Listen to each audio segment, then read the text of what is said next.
कोई भी सपना साकार करने के लिए सबसे जरूरी है सही कोच का होना। चुनिए एजुकेशन राइज को और करें अपने सपना साकार। Download the app now.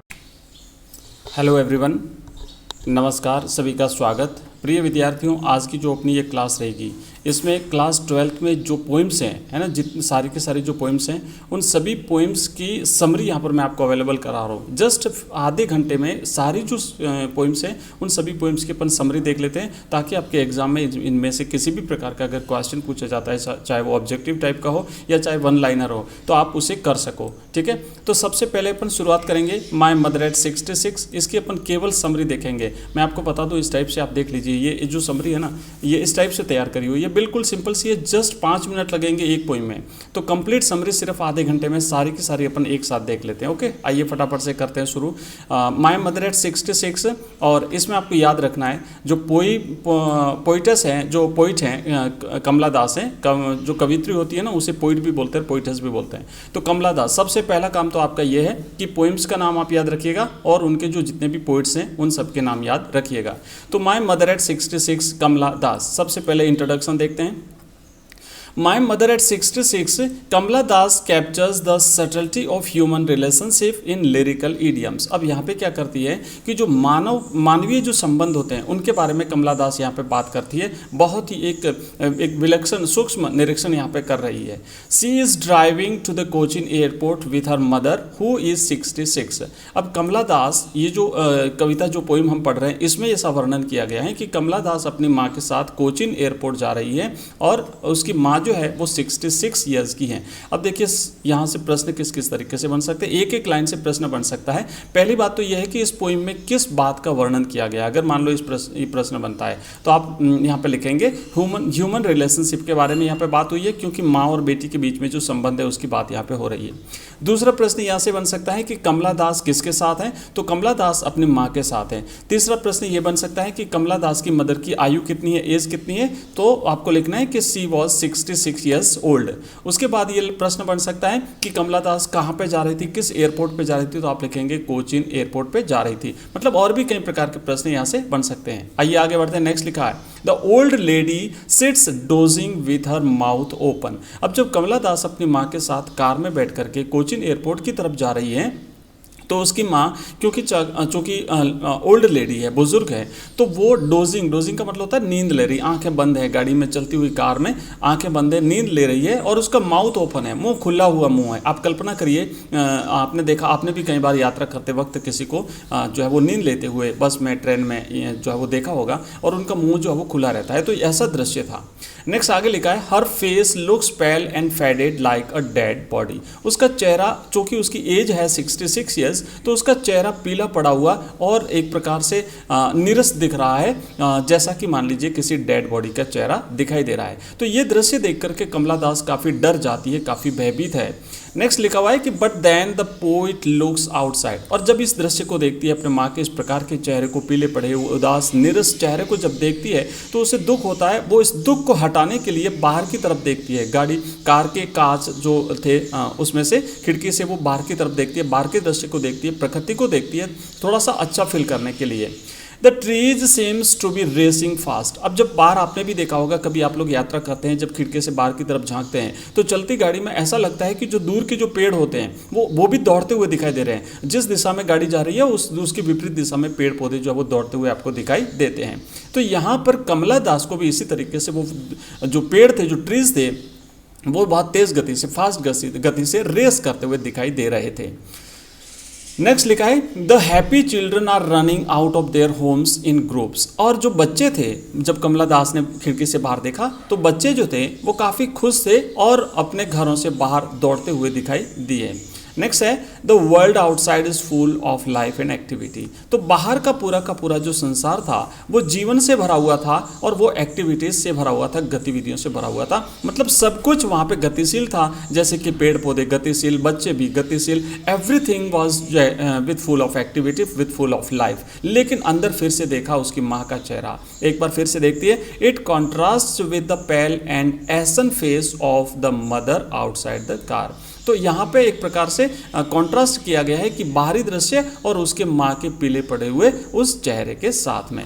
तो ये तो था एक परिचय। अब अपन शुरू करेंगे कि driving with mother sitting outside, sitting beside. तो अपनी माँ के पास में बैठी हुई लेखिका कमला दास ड्राइव कर रही है, कार चला रही है। अब देखो प्रश्न ये भी बन सकता है कि कार कौन चला रहा है, तो कार जो है वो कमला दास चला रही है। नेक्स्ट लिखा है the poet is driving from her parents home to the Cochin airport. लेखिका कहाँ जा रही है? लेखिका ड्राइव करते हुए अपने पेरेंट्स के घर से। अब प्रश्न ये भी बन सकता है कि लेखिका कहाँ से जा रही थी, तो लेखिका अपने पेरेंट्स के घर से कोचीन एयरपोर्ट जा रही थी। मतलब आपने अगर ये समरी पढ़ ली तो आपका एक भी क्वेश्चन बाहर नहीं जाएगा। इस तरीके से ये जो है बहुत अच्छे तरीके से तैयार की हुई है और बिल्कुल सिर्फ 5 से 7 मिनट लगेंगे एक पोइम की समरी पढ़ने में। और पूरी की पूरी आप ये जो वीडियो है उसको देख लीजिए ताकि आपकी समरी वाला जो जितना भी है पोइम्स हैं वो सारी की सारी एक ही वीडियो में क्लियर हो जाए। और ये इनकी सबकी अगर PDF आप चाहते हैं तो आप हमारा ऐप डाउनलोड कर लीजिए। एजुकेशन राइज नाम से हमारा ऐप है। इस वीडियो के डिस्क्रिप्शन में लिंक दिया हुआ, उस लिंक पर क्लिक करके आप ऐप को डाउनलोड कर लीजिए। वहाँ पर आपको मिलेगा इंग्लिश का कोर्स। उस इंग्लिश के कंप्लीट कोर्स पर आप क्लिक करेंगे तो वहाँ पर चैप्टर वाइज है ना, प्रत्येक चैप्टर फर्स्ट से लेकर के फ्लेमिंगो बुक है, उसके बाद जो आपकी जितने भी लेसन्स हैं और जितने भी आपके इसकी जो पोइम्स है उन सबकी समरी, उन सबके क्वेश्चन आंसर, उन सबकी PDF, उन सबके वीडियोस, सब कुछ आपको वहाँ पर मिल जाएगा। और कंपोजिशन वाला जो सेक्शन है आपका, short composition, long composition, letter writing, notice और एडवर्टाइजमेंट और एवरीथिंग, वो सब कुछ आपको हमारे उस ऐप में मिल जाएगा। इसके अलावा आपको वहाँ पर मिलेंगे मॉडल पेपर्स। अगर आप चाहते हैं तो मॉडल पेपर्स वहाँ से आप परचेज कर सकते हैं। मात्र 20 रुपये में हम आपको दे रहे हैं कंप्लीट 10 मॉडल पेपर सभी सब्जेक्ट्स के, इंग्लिश कंपलसरी के, हिंदी कंपलसरी के, हिस्ट्री के, पॉलिटिकल, ज्योग्राफी के।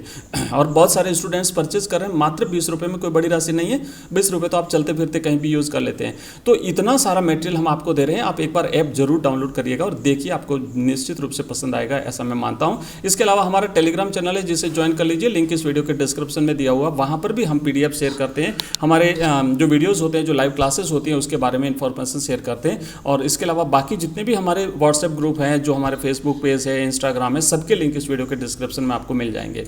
हमारी लाइव क्लासेस रहती हैं एवरीडे, सुबह मॉर्निंग में 6 बजे रहती है, इवनिंग में 8 बजे रहती है। अगर आप ज्वाइन करना चाहते हैं तो आपका स्वागत है। आइए आगे बढ़ते हैं एक बार फिर से कि लेखिका कमला दास अपने पेरेंट्स के घर से कोचीन एयरपोर्ट जा रही हैं, कार चला रही हैं। उसके साथ में उसके पास में उसकी माँ बैठी है जो कि 66 ईयर्स की हैं।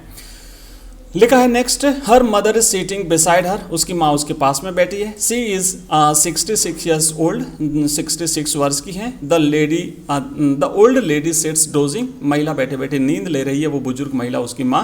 हर माउथ रिमेन्स ओपन, उसका मुंह खुला हुआ है। Her face looks pale and faded grey like age, उसका चेहरा पीला पड़ा हुआ और मुरझाया हुआ चेहरा है। It looks lifeless like dead body, और चेहरा बिल्कुल ऐसे लग रहा है जैसे कि कोई जीवन नहीं है, डेड बॉडी के समान दिखाई दे रहा है। अगला नेक्स्ट जो हमारा पॉइंट है वो है looks at the world outside. तो अब लेखिका क्या करती है, जब इस दृश्य को देखा तो फिर वो बाहर के दृश्य को देखती है, बाहरी जीवन को देखती है, गाड़ी से बाहर कांच खिड़की से होते हुए। तो नेक्स्ट लिखा है the lifeless and faded face of her mother pains her heart. अब जब अपनी माँ के इस प्रकार के मुरझाए हुए निर्जीव चेहरे को जब उसने देखा तो उसके हृदय को काफी दुख हुआ। The old lady seems to be lost in thought, ऐसा लग रहा है कि वो जो ओल्ड लेडी है वो विचारों में खोई हुई है।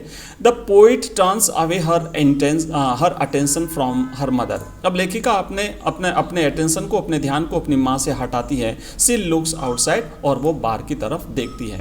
The world outside is full of life and activity, बाहरी दृश्य जीवन और गतिविधियों से भरा हुआ है। The trees seems to be running fast, बाहर पेड़ दौड़ते हुए दिखाई दे रहे हैं। The children look happy and gay, और बच्चे काफी खुश और आनंद मनोरंजन से भरे हुए हैं। नेक्स्ट है फैमिलियर चाइल्डहुड एक रिटर्न्स। अब अपने बचपन का जो भय था वो एक बार फिर से लौट आता है लेखिका कमला दास के भीतर। At the airport they have to undergo a security checkup. अब जब एयरपोर्ट पहुंचे तो वहां पर उन्हें सिक्योरिटी चेकअप कराना है। Standing a few yards away she looks again at her old mother. अब अपनी माँ से कुछ कदम दूरी पर खड़ी लेखिका एक बार फिर से अपनी माँ के चेहरे को देखती है। Again she is pained to look at the colourless lifeless and pale face of her mother. एक बार फिर से जब उसने अपनी माँ के चेहरे को देखा तो दोबारा फिर से उसने अपने उस माँ के पीले पड़े हुए, उस माँ के बिना कलर के, लाइफलेस, जीवन रहित और नीरस उस चेहरे को देखा तो एक बार फिर से वो उसके मन में एक पेन, एक डर जागृत हो गया, एक भय जागृत हो गया। Her face looks faded like the late winter's moon. उसकी माँ का चेहरा बहुत ही नीरस दिखाई दे रहा था, ऐसा जैसा कि जाती हुई सर्दी की रात्रि का चंद्रमा।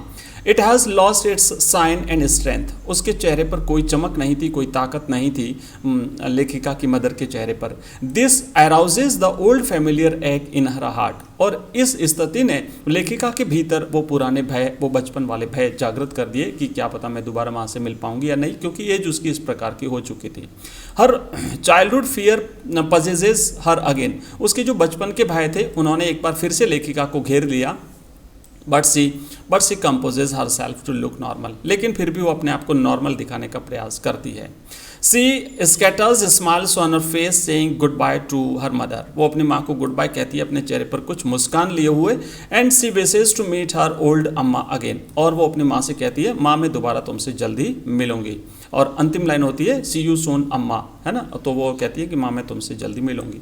The poet is driving from her parents home to Cochin airport. लेखिका अपने पेरेंट्स के घर से कोचिन एयरपोर्ट जा रही है। हर mother who is 66 years old sitting beside her. तो ये सारी चीज़ें अपन पढ़ चुके हैं ना, फिर से एक बार थोड़ा सा हल्का सा यहाँ पे रिवीजन हुआ है।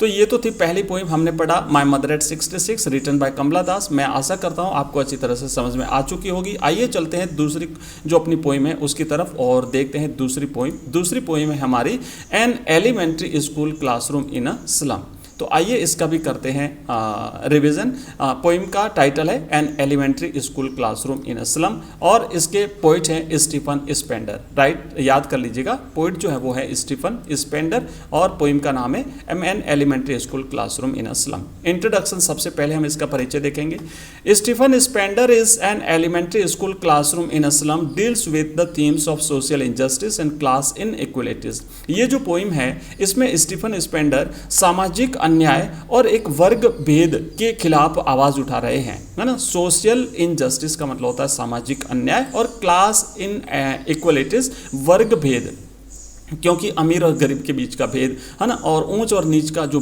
भेदभाव है उसके बारे में यहाँ पर बातचीत कर रहे हैं। देखिए सबसे पहले जो है ना जरूरी है कि प्रत्येक पोइम जो है उस पोइम का सार क्या है, उस पोइम का मुख्य उद्देश्य क्या है। जैसा कि हमने पिछले वीडियो में देखा था, वहाँ पर रिलेशनशिप की बात हो रही है ना। एक फैमिली मेम्बर्स के बीच में जो रिलेशनशिप होती है उसके बारे में चर्चा की गई है। इसी तरीके से ये जो पोइम है एन एलिमेंट्री स्कूल क्लासरूम, ये सोशल इनजस्टिस, सामाजिक अन्याय और क्लास इनइक्वालिटीज, वर्ग भेद के बारे में बात कर रही है। लिखा है next, the children of a slum school are like the scum of earth. तो जो बच्चे हैं एक स्लम स्कूल के, स्लम मैंने गंदी बस्ती के जो बच्चे हैं वो मतलब उन्हें निरर्थक समझा जाता है, उन्हें उनकी तरफ कोई ध्यान नहीं देता है। आगे लिखा है कि देयर फेसेस आर पेल, उनके चेहरे मुरझाए हुए हैं, पीले पड़े हुए हैं, उन पर कोई खुशी नहीं है। Their hair are torn around like rootless weeds, और उनके जो हेयर हैं, उनके जो बाल हैं वो उखड़े हुए हैं, इस प्रकार से हैं जैसे कि रूटलेस वीड्स जो होती हैं घास फूस जिनकी जड़ें नहीं हो, बिना जड़ों की घास फूस की तरह बिखरे हुए इधर उधर हैं।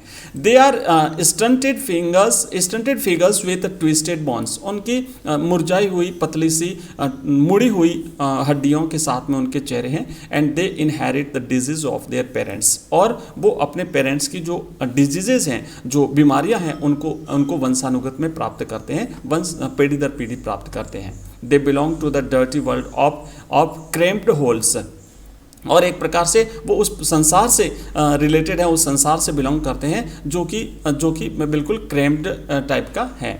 The poet thinks that the gap of the true world must be abridge. अब लेखक यहाँ पे ये सोचता है, स्टीफन स्पेंडर यहाँ पे ये सोचते हैं कि जो गैप है ना, दो भिन्न संसारों के बीच में, एक धनी लोगों का संसार, एक बिल्कुल गरीब लोगों का संसार, तो इसके बीच में जो गैप है उस गैप को भरना चाहिए, उस गैप को पाट देना चाहिए, ये जो अंतर है इसे समाप्त कर देना चाहिए। आगे कहते हैं, these unfortunate children must be taken out of this dirty and unhygienic surroundings. लेखक यहाँ पे कहते कहते हैं कि ये जो दुर्भाग्यशाली जो बच्चे हैं, इन बच्चों को इनकी जो डर्टी मैंने गंदी और इन अनहाइजीनिक सराउंडिंग्स, जो अपोषणीय वातावरण जो है, इस वातावरण से, इस गंदे वातावरण से इन बच्चों को बाहर निकाला जाना चाहिए। They must breathe in fresh and open air, इन बच्चों को एक खुली ताज़ी हवा मिलनी चाहिए। They should be allowed to have fun mental as well as full mental as well as physical development. और लेखक यहाँ पे कहते हैं कि इन बच्चों का पूर्ण रूप से मानसिक और शारीरिक विकास किया जाना चाहिए, या फिर इन बच्चों को इतनी छूट मिलनी चाहिए कि वो अपना मानसिक और शारीरिक विकास कर सकें। तो ये तो एक परिचय हो गया, एक इंट्रोडक्शन हो गया। अब अपन शुरू करेंगे यहाँ पे school children of a slum, एक गंदी बस्ती के स्कूल के बच्चे। The school children of a slum presents very pathetic picture. ये जो है ना, ये बच्चे, एक गंदी बस्ती, एक स्लम बस्ती के जो बच्चे हैं, ये हमारे भीतर एक बहुत ही दयालु, एक दया से भरा हुआ, एक दया से भरी हुई पिक्चर जो है वो हमारे सामने प्रस्तुत करते हैं। नेक्स्ट है, they have pale and lifeless faces, उनके पीले पड़े हुए निर्जीव मुरझाए हुए चेहरे हैं। Their disorderly hair are torn around like rootless wild plants, उनके बाल जो हैं वो बिना जड़ों के, जैसे जो विल्ड प्लांट्स होते हैं, जंगली जो होते हैं, इस प्रकार के बिखरे हुए, बिना तेल लगाए हुए, बिना पट्टी किए हुए ऐसे बाल हैं उनके। They are depressed and keep their heads down, वो काफ़ी डिप्रेस्ड हैं, एक प्रकार से बोझ से दबे हुए हैं या फिर तनावग्रस्त हैं, और उनके सिर जो है वो झुके हुए हैं। Their growth is blocked and they inherit the diseases of their parents, उनकी जो वृद्धि है, जो ग्रोथ है, वो रुकी हुई है, ब्लॉक कर दी गई है, और वो अपने पेरेंट्स से इनहेरिट करते हैं डिजीजेज को, बीमारियों को। दे डू हैव ड्रीम्स, उनके भी अपने सपने हैं। The sweet young boy sitting at the back of his dream classroom dreams of squirrel games, और जो एक लड़का है जो पीछे की सीट पर जो बैठा है ना, एक बहुत ही एक अच्छा सा लड़का, जो कि अपनी at the back of his dream classroom, अपनी एक मंद, बिना प्रकाश वाली अंधेरी उस क्लासरूम के पीछे वाली सीट पर जो बैठा है, वो भी एक स्वप्न देख रहा है गिलहरी की गेम्स का, है ना, गिलहरी जो होती है उसका जो गेम होता है उसका स्वप्न देख रहा है। He dreams of other interesting places different from his dull and drab classroom, और इसके अलावा भी वो कई सारे ऐसे मज़ेदार स्वप्न देखता है जो उसके इस डल, इसकी धुंधली क्लासरूम से बाहर घटित होते हैं। नेक्स्ट है, the world of a reach is not there world, अब धनवानों का जो संसार है वो इनका संसार नहीं है। लिखा है, neither literature nor the institutions have anything to do with these unfortunate childrens, न तो कोई प्रकार का साहित्य और न ही किसी प्रकार की संस्थाएं इन बच्चों के लिए, कोई इन दुर्भाग्यशाली बच्चों के लिए कोई कुछ काम करती हैं। The ballad and flowery world of the rich is quite foreign to them, और जो धनवान लोग हैं उनकी जो खुशहाल दुनिया है वो इन बच्चों से काफ़ी दूर है। The map of the world is drawn according to the will and whims of the mighty, और जो संसार का जो नक्शा है वो भी उन शक्तिशाली लोगों के हिसाब से बनाया गया है।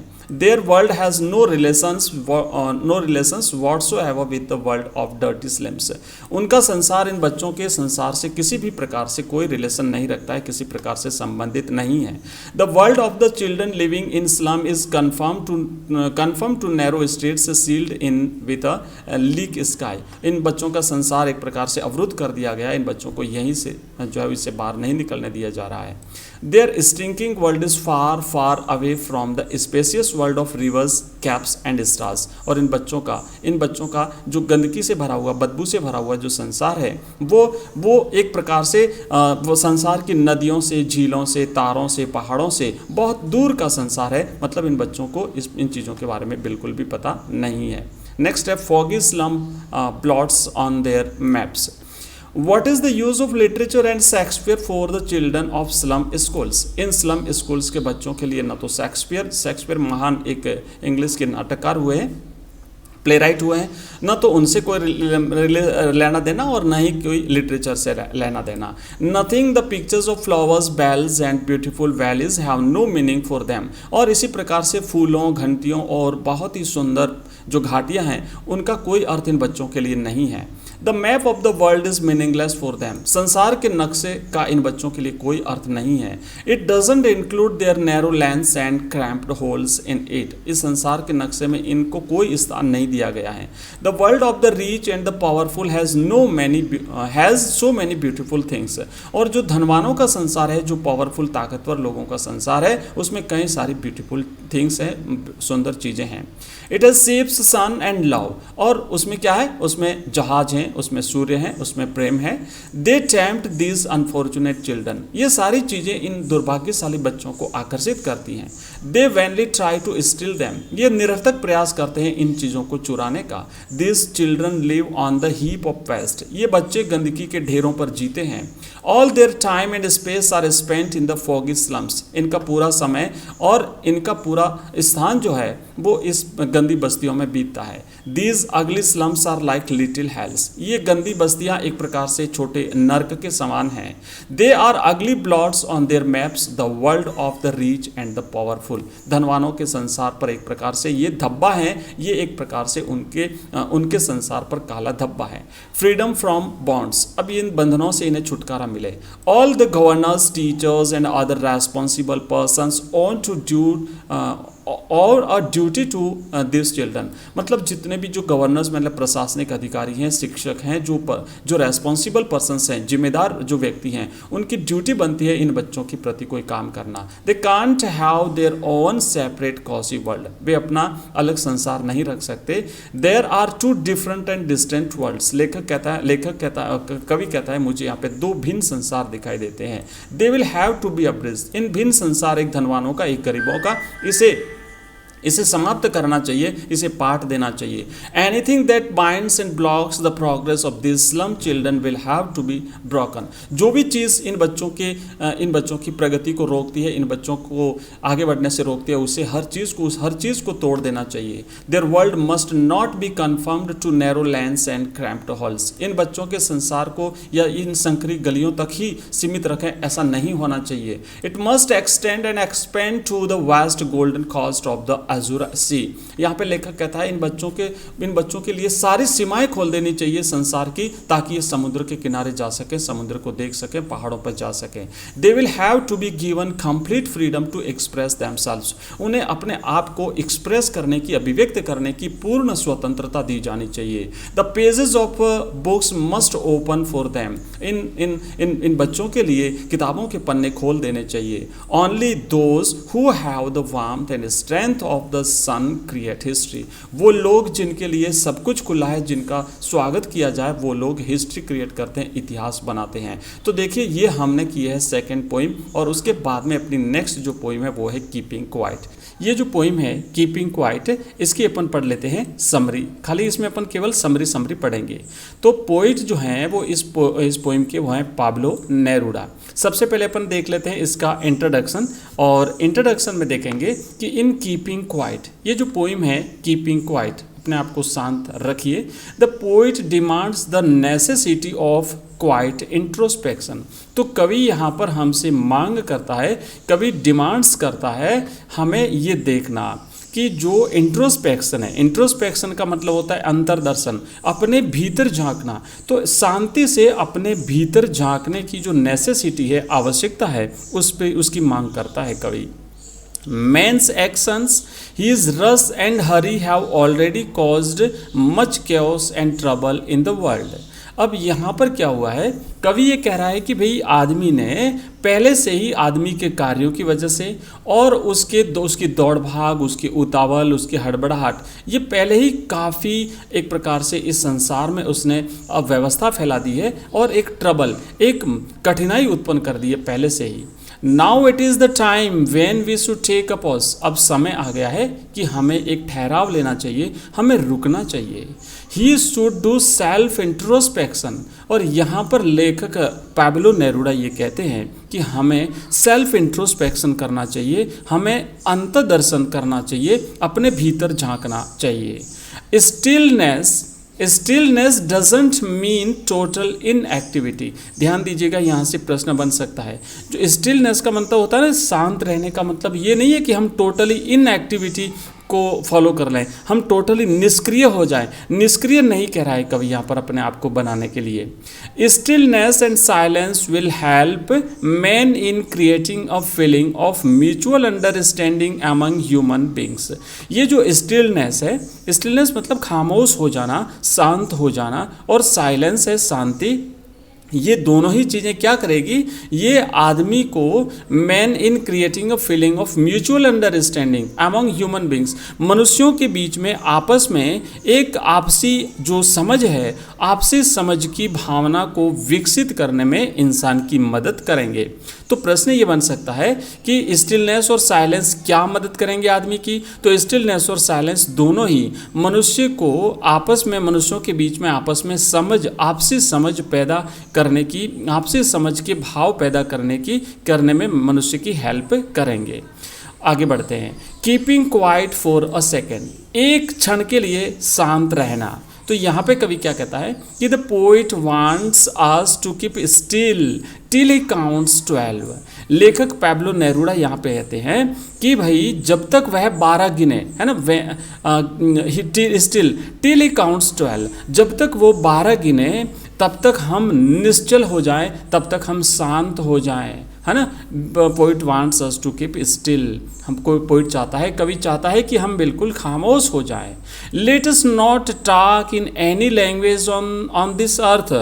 कवि कहता है कि हमें इस संसार में किसी भी भाषा में बातचीत नहीं करनी है, हमें कोई भी भाषा में नहीं बोलना है, मतलब हमें बोलना नहीं, हमें एकदम शांत हो जाना है। He asks us to stop moving our arms so much for 1 second। और वह चाहता है, कवि हमसे मांग करता है, कवि हमसे कहता है कि सिर्फ 1 सेकंड के लिए हम अपनी भुजाओं को हिलाना तक बंद कर दें। मूविंग अवर आर्म्स, अपनी भुजाओं को हिलाना, सो मच फॉर 1 सेकेंड, मतलब 1 क्षण के लिए हम अपनी भुजाओं को हिलाना भी बंद कर दें, मतलब हर चीज़ हम बंद कर दें। एन एक्जोटिक मोमेंट, एक अनूठा मोहक क्षण। एन एक्जोटिक मोमेंट का मतलब होता है एक बहुत ही विलक्षण क्षण।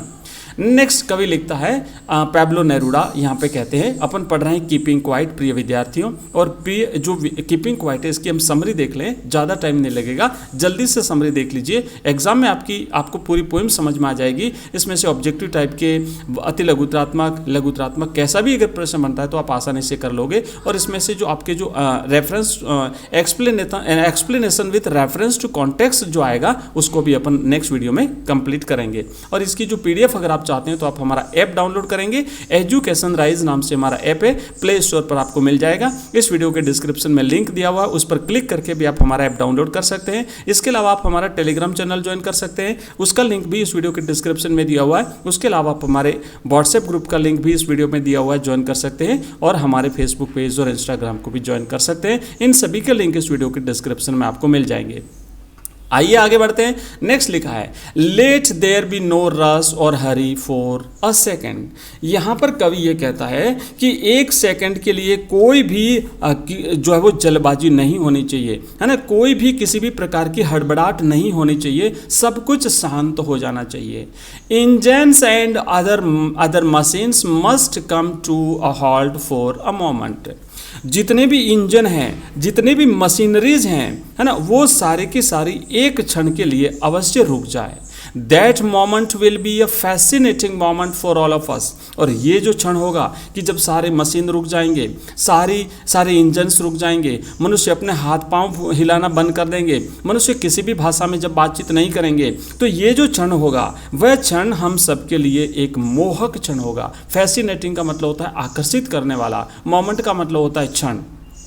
All of us shall enjoy the sudden strangeness of the moment together। और हम सब मिल करके, ऑल ऑफ अस का मतलब होता है हम सभी, उस क्षण की तात्कालिक विचित्रता का आनंद लेंगे, है ना। सडन का मतलब होता है अचानक, तात्कालिक, स्ट्रेंजनेस का मतलब होता है विचित्रता, और मोमेंट का मतलब होता है क्षण, और टुगेदर मतलब साथ साथ। तो हम सभी साथ साथ में क्या करेंगे, उस अचानक की जो विचित्रता है, उस विचित्रता के क्षण का आनंद कर लेंगे, एंजॉय करेंगे। आगे लिखा है नो हार्म टू एनीवन, किसी को भी कोई हानि नहीं।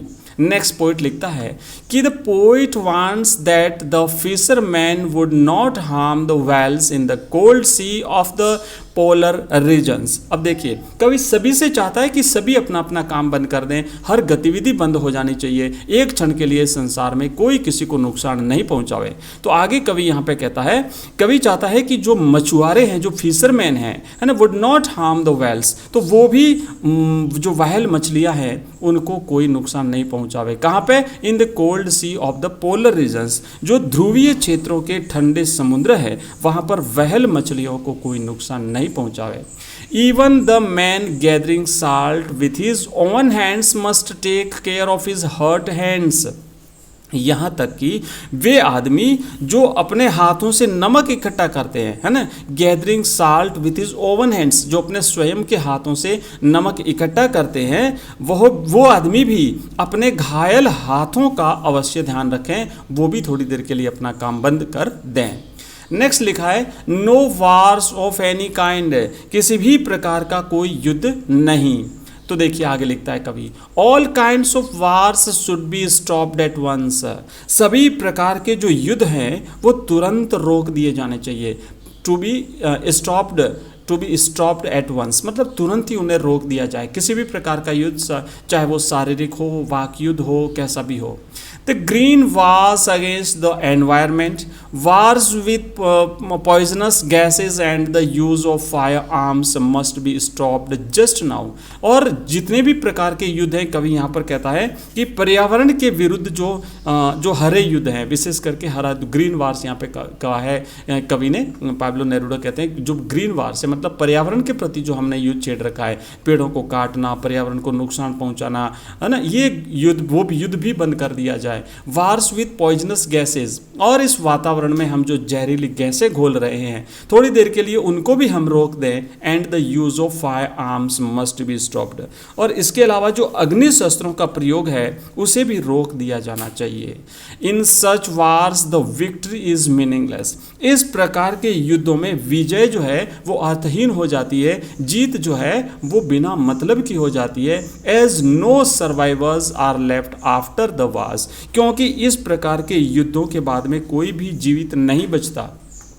Instead of fighting and waging arms, they should come out in their best dresses। अब यहाँ पे कवि क्या कहता है कि युद्ध लड़ने और छेड़ने के अलावा, है ना, instead of fighting and waging wars, युद्ध लड़ने और छेड़ने के अलावा, युद्ध छेड़ना किसी के खिलाफ, they should come out in their best dresses, उन्हें अपने सबसे बढ़िया कपड़े पहन करके बाहर निकलना चाहिए, अच्छे दिखें ताकि। they must go out for a walk with their brothers under the shady trees, और उन्हें अपने भाइयों के साथ में छायादार वृक्षों के नीचे सैर करने के लिए निकलना चाहिए। they must enjoy doing nothing, और उन्हें कुछ भी न करने का आनंद लेना चाहिए, बिल्कुल शांत हो जाना चाहिए, किसी भी प्रकार की कोई गतिविधि नहीं करनी चाहिए, इस बात का उन्हें आनंद लेना चाहिए। आगे बढ़ते देखो, आगे कवि ने यहाँ पे लिखा है, नेक्स्ट लिखा है, stillness not totally in activity. अब देखिए कवि कह रहा है ना कि सब कुछ शांत हो जाना चाहिए, सब किसी भी प्रकार का कोई भी कार्य नहीं होना चाहिए, तो इसका मतलब ये नहीं है कि अपन टोटली इनएक्टिव हो जाए। तो आगे कवि देखो क्या कहता है कि the poet doesn't want us to confuse stillness with total inactivity. कवि यह नहीं चाहता कि हम निश्चलता को पूर्ण निष्क्रियता समझने की भूल करें। टोटल स्टिलनेस जो है ना, स्टिलनेस को हम कंफ्यूज नहीं हो जाए कि स्टिलनेस का मतलब टोटल इनएक्टिविटी होता है, टोटल निष्क्रियता होता है, ऐसी भूल नहीं करनी हमें। स्टिलनेस का मतलब टोटल इनएक्टिविटी नहीं है। That would amount to death, और इसका अर्थ तो मौत होगा। अगर हमने टोटल हम इनएक्टिव हो गए तो इसका मतलब तो है अपनी मृत्यु को बुलावा। The poet has no association with death, कवि यहाँ पर कहता है कि मृत्यु का कोई संबंध नहीं है। मैं जो बात बता रहा हूँ उसका मृत्यु से कोई संबंध नहीं है। आगे देखो यहाँ पे लिखा हुआ है कि we should not always be on the move, हमें सदा चलते ही नहीं रहना चाहिए, लगातार गति नहीं करनी चाहिए। For a while we should also take a rest, कवि के कहना का तात्पर्य है कि हमें थोड़ी देर आराम भी करना चाहिए। A long silence can do us a lot of good, और एक लंबी शांति जो होती है, एक लंबी जो साइलेंस होती है, वो हमारा बहुत फायदा कर सकती है, वो हमारा बहुत भला कर सकती है। Man become sad when they fail to understand themselves, और यहाँ पर कवि कहता है कि जब आदमी स्वयं को समझने में असफल होता है तो वो निराश हो जाता है। Okay, the man become sad, आदमी दुखी हो जाता है, निराश हो जाता है। When they fail to understand ourselves, जब अपने आप को समझने में असफल हो जाता है।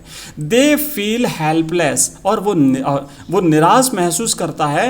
When they threaten themselves with death, और जब उन्हें मौत से भय लगता है, एक प्रकार से मौत जब उन्हें डराती है, तो व्यक्ति जो वो असहाय अनुभव करता है। A long silence can Sood our feelings, एक लंबी चुप्पी जो है, एक लंबी शांति जो है, वो हमारी भावनाओं को शांत कर सकती है। लॉन्ग साइलेंस, एक लंबी चुप्पी, एक लंबी साइलेंस कैन सूद, शांत करना, अवर फीलिंग्स, हमारी भावनाओं को शांत कर सकती है। And help in removing this sadness, और ये जो उदासी है, इस उदासी को हटाने में हमारी हेल्प कर सकती है, हमारी मदद कर सकती है। अंत में लिखा है अर्थ रिमेन्स अलाइव, प्रकृति जीवित रहती है। अर्थ मैंने जमीन, धरती, धरती, जमीन, जमीन जीवित रहती है। Again the poet reminds us that stillness doesn't mean total inactivity, एक बार फिर से कवि हमें याद दिलाता है कि निश्चलता का मतलब पूर्ण निष्क्रियता नहीं है, स्टिलनेस का मतलब टोटल इनएक्टिविटी नहीं है। We can learn a lesson from the earth, हम इस पृथ्वी से एक पाठ ग्रहण कर सकते हैं, एक शिक्षा ग्रहण कर सकते हैं।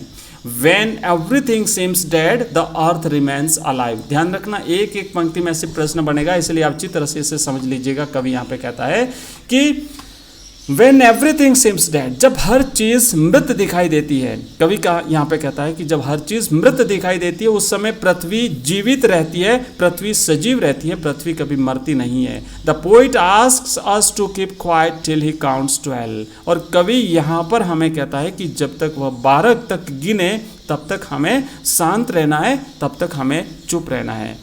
तो समरी ऑफ द पोइम, और पोइट देखते हैं। इस जो पोइम है, इसके पोइट हैं John Keats.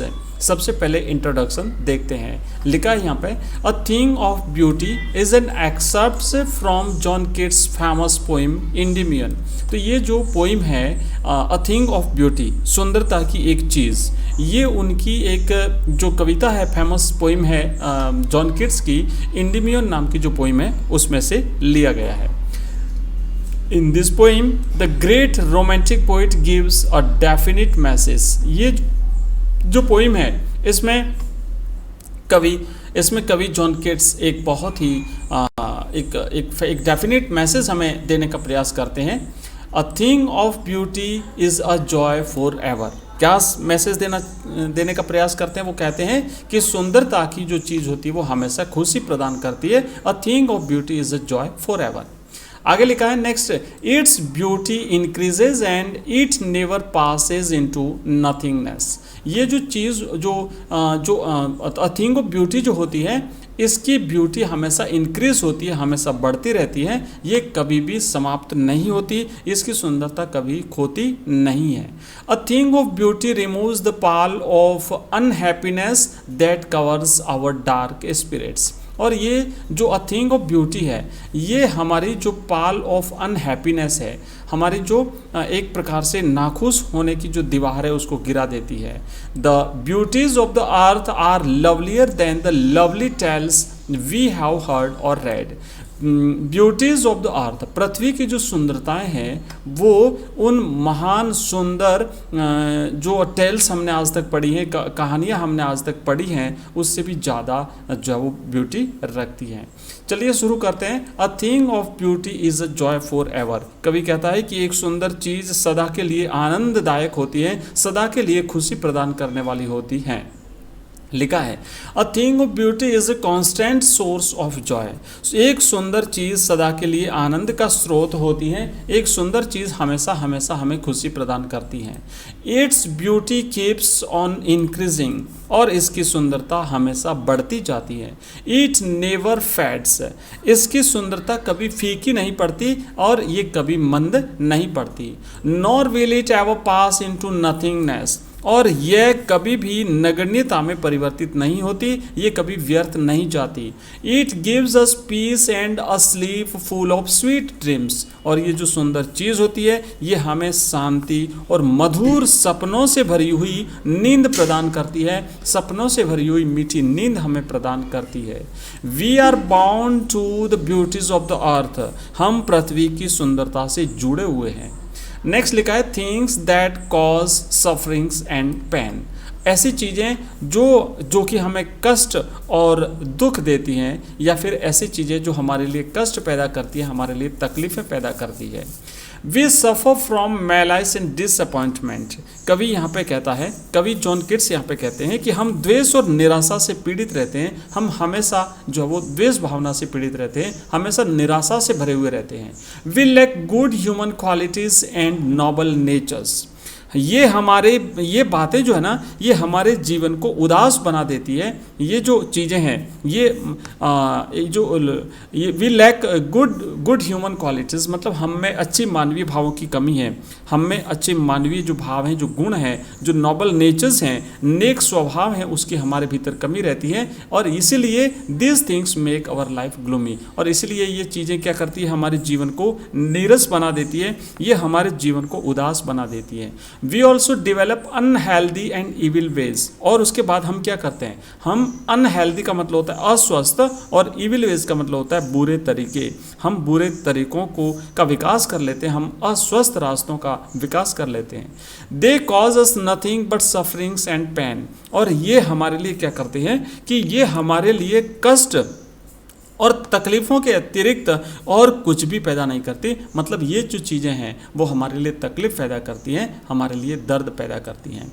Beauty moves away the pall of sadness, आगे कवि कहता है कि जो ब्यूटी है, जो सुंदरता है, वो उदासी का आवरण हटा देती है। Moves away the pall of sadness, pall का मतलब होता है एक प्रकार से आवरण, दीवार, घेरा, है ना, उसको हटा देती है।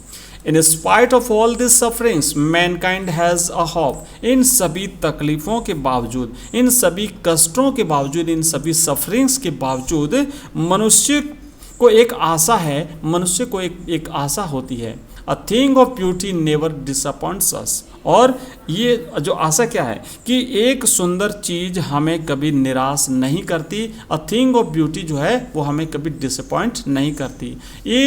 इट इज़ नेवर डिवैल्यूएड, और इसका कभी अवमूल्यन नहीं होता है, मूल्य की कमी नहीं होती। Some shapes of beauty removes that pall of sadness and sufferings that covers our spirit.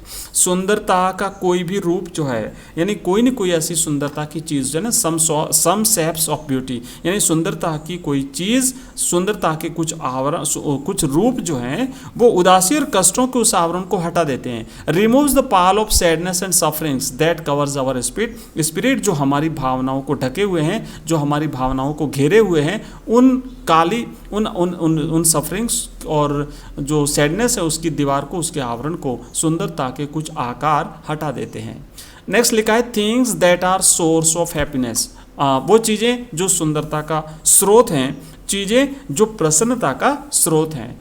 The sun, the moon, trees, beautiful flowers, small streams are constant sources of happiness। कवि ने यहाँ पे, जॉन किट्स ने यहाँ पे कुछ चीज़ें बताई है जो हमेशा सुंदरता प्रदान करती हैं, जिनसे हमेशा हमेशा हमें खुशी मिलती रहती है। मतलब ऐसी सुंदर चीज़ें जो हमेशा हमें खुशियाँ प्रदान करती रहती हैं, वो क्या क्या हैं? वो हैं सन है, मून है, ट्रीज़ हैं, ब्यूटीफुल फ्लावर्स हैं, स्मॉल स्ट्रीम्स हैं, झरने हैं आदि।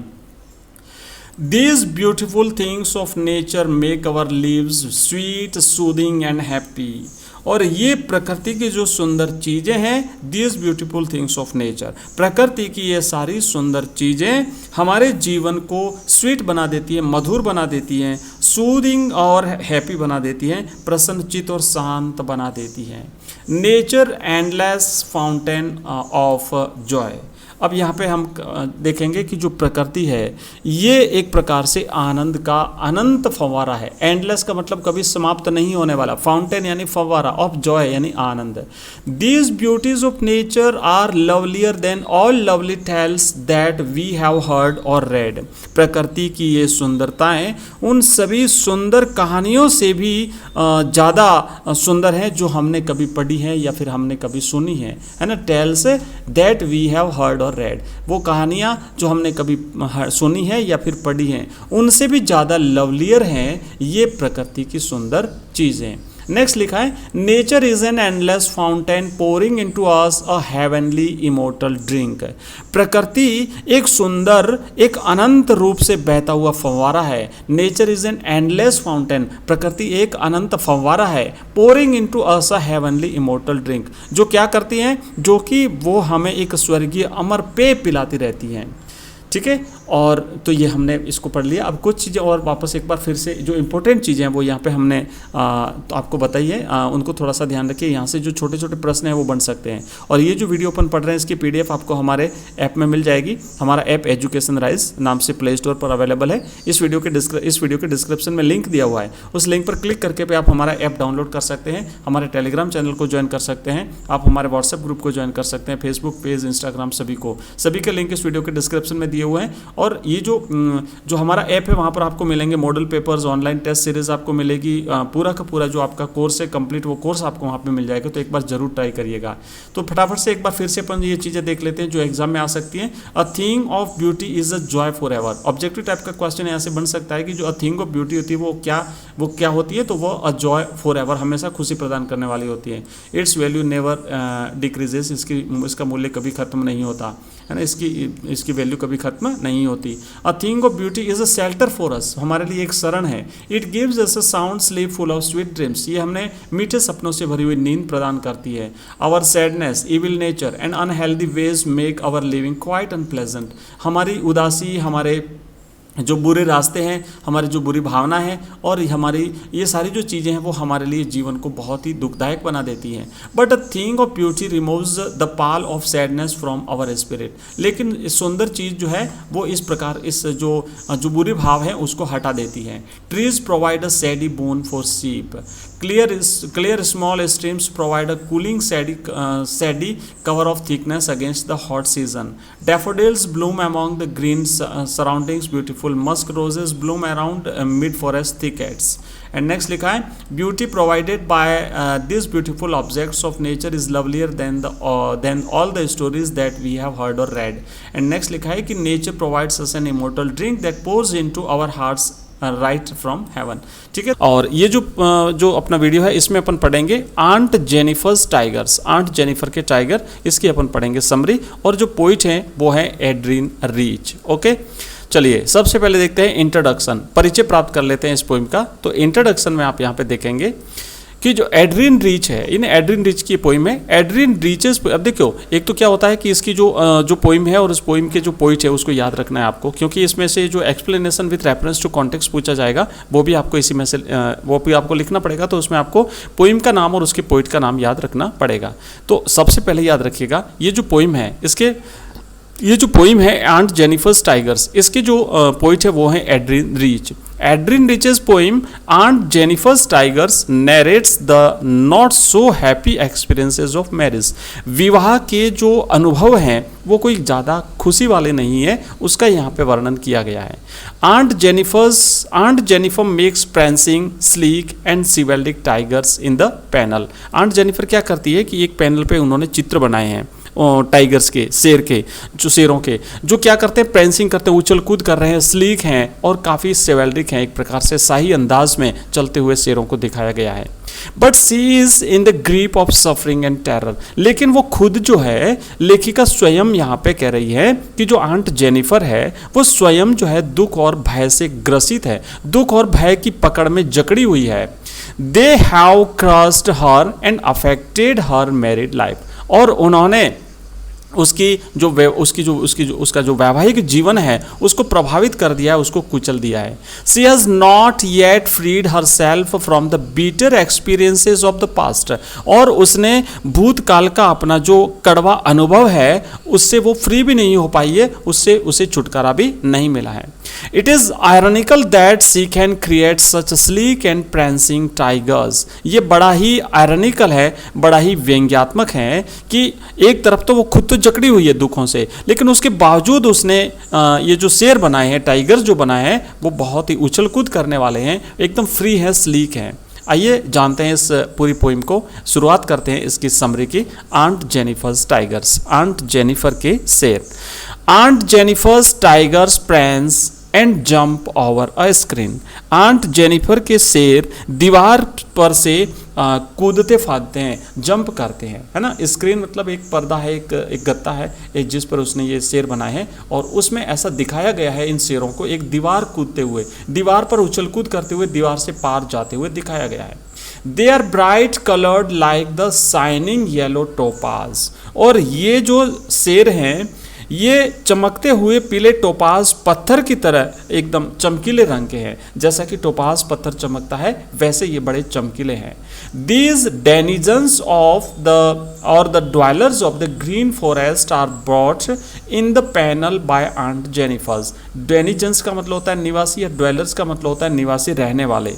तो ये जो डेनिजन्स हैं, जो शेर हैं, ये डेनिजन्स हैं किसके? द ग्रीन फॉरेस्ट, हरे भरे जंगलों के. हरे भरे जंगलों के ये जो निवासी हैं, ये फलक या पट पर, पैनल का मतलब होता है जो पट होता है या जो फलक होता है, उस पर आंट जेनिफर के द्वारा उतारे गए हैं. आंट जेनिफर के द्वारा इन्हें बनाया गया है.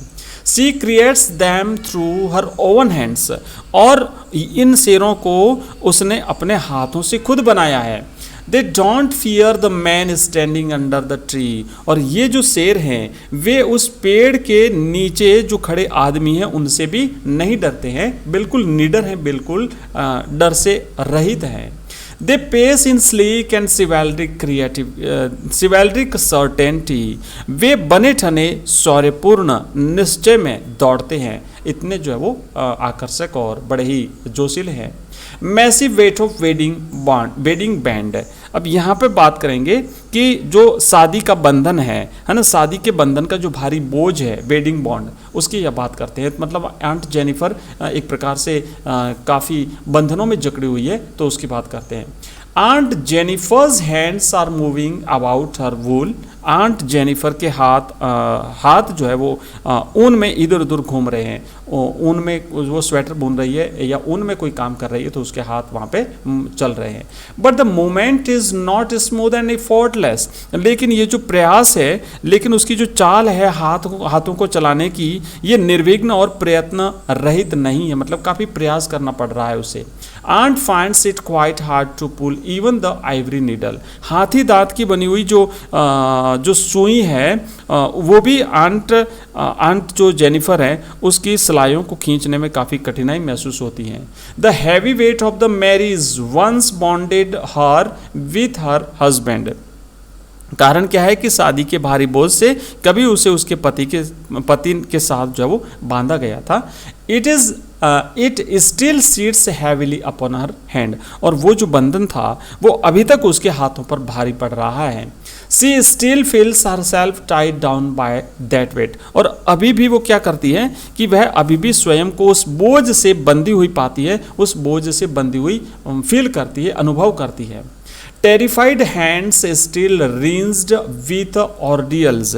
उसके आतंकित हाथ जो हैं, टेरिफाइड जो हैंड्स हैं, भयभीत जो उसके हाथ हैं, वो अभी भी कठिनाइयों से घिरे हुए हैं. Even when aunt is dead, her terrified hands will tell the whole story of her unhappy life. जब आंट मर जाएगी तब उस समय भी उसके जो आतंकित हाथ हैं वो उसके उदास जीवन की सारी कहानी कहते रहेंगे. The hardships and sufferings were the parts of her married life. और उसके बाद उसकी जो मुसीबतें हैं, hardships and sufferings, और उसकी जो कठिनाइयाँ हैं, उसके जो कष्ट हैं, ये उसके वैवाहिक जीवन के अंग थे, ऐसा बताते रहेंगे.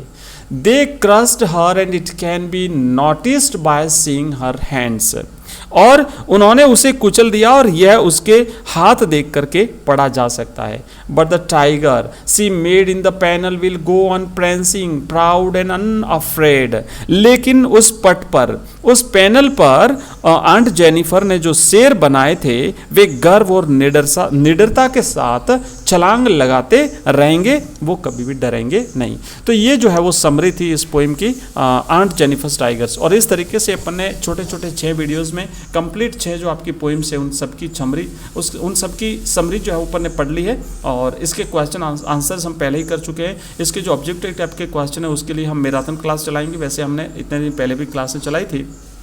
तो मिलते हैं नेक्स्ट वीडियो में जल्दी ही अगले एक टॉपिक के साथ, तब तक के लिए बाय, धन्यवाद।